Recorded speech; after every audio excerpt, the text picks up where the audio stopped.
very simple way. It's an organization that is trying to reverse a status quo for 100 years that has suggested and kept borrowers and the title insurance process separated. And in that process, and in that failure of communication, we've seen a lot of the things that have happened, especially over the last 25 years. Infiltration of the business by banks, real estate firms, mortgage companies, developers, builders, who are our partners, but are not necessarily in it for title insurance. I consider this group of individuals to be the dedicated individuals who are looking out for the interests of the title insurance industry. And so with that idea, we've set out a course to try to change the way we do business, both on the policy side and as well as within the individuals that make up the organization. It's a daunting task. I've had many national underwriter colleagues come up to me and say, you're just Don Quixote of the title insurance industry. And I guess I'm guilty as charged. Hopeless optimism is a family trait. Nevertheless, it's not going to obscure the idea of trying to improve this industry. So we owe it to you who have come here to this convention today to tell you what it is that we're doing. What is the doing of this particular organization? We've talked, and we've given you the slice of rhetoric that suggests that we've been out there. And now I'm happy to try to give you some sense of what the mission is, both here at the National Association of Independent Land Title Agents, and then the time I have to discuss a little bit about what we've done in Ohio with the Ohio Association of Independent Title Agents. Each one seems to be kind of a noble experiment, if you will, with lessons that are shared in the process. And I hope and encourage all of you to remain involved with this organization to the extent that you can. It takes a lot of courage to do what you're doing here today, just to come and attend and listen to some of these ideas. We've been described as many things in this early infancy of our organization. Nascent, independent title agents don't exist anymore. I've been called Don Quixote. I guess that's a bad thing. It takes courage to do what you're doing. And we're going to continue to be here. So enough about the rhetoric. What does NAILTA do with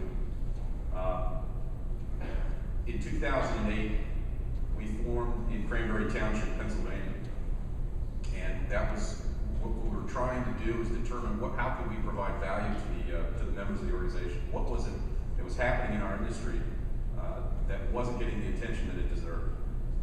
And it just so happened that we were contacted, the National Association was contacted by a law firm out of Baltimore, Maryland, regarding a lawsuit that was filed, a RESPA class action lawsuit that was filed in District Court in California. It's known as the Edwards versus First American Title Corporation case. And let me be clear too, I can't tell this story without telling you the names of the individual companies who are involved. It just so happens that the biggest four underwriters in the country make up 94% of the overall business that is conducted in the United States. So naturally, whenever there's some type of issue that comes up, those players are going to be identified. It's not a suggestion, it's just a fact. This company is involved in this litigation and is defending it vigorously. In fact, they're the ones who characterize our organization as being fledgling and not representative of the issues of independent title agents. And so it's up to you as individuals to kind of challenge that ideal. And in this particular litigation, the allegation is that the company, in order to buy market share in a particular geographic location, paid $2 million. And in return for that payment of $2 million to the title insurance agency that was in that geographic area, in return for that payment, received an exclusive arrangement.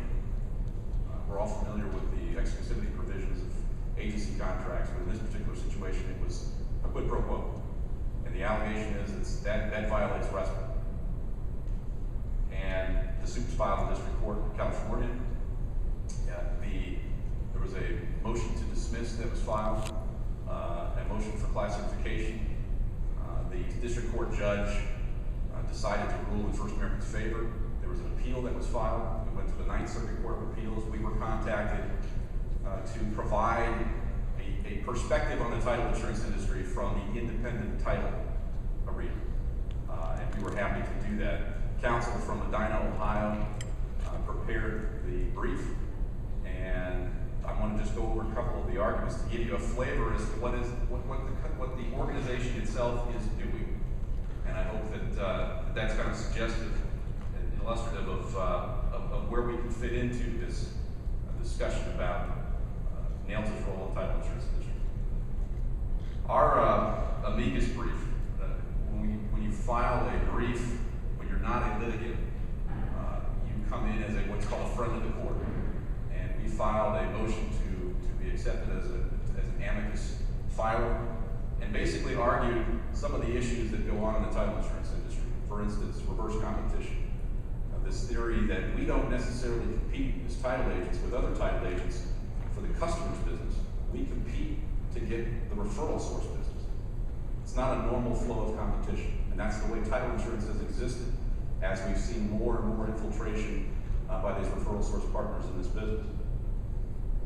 And so, seeing that this was a reverse competition model, it was argued that a captive title insurance agreement, such as the one that this particular underwriter had with the agent, was another way to tighten the noose and restrict fair competition between you as independent title agents and those that are willing to go out and buy their business in order to gain market share.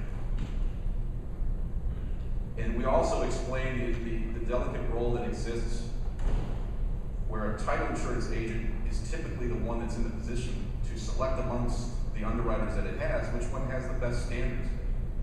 Now, to many in the industry, this was seen to be sort of an affront, that it's not a very competitive product in that sense. There's filed rates, each underwriter has the same standards. That was the argument that we heard in response to that. And that's interesting, because over the last couple of weeks, we've seen that there are some underwriters that are doing business in the United States who are now issuing title insurance policies without the aid of a title search. And so the idea now that title insurers necessarily are all the same in terms of their standards was something that we wanted to identify for the court to make sure they understood the difference. That because of the way in which title insurance is selected, individual agents are in a great position to be able to help select which one's the best. Now,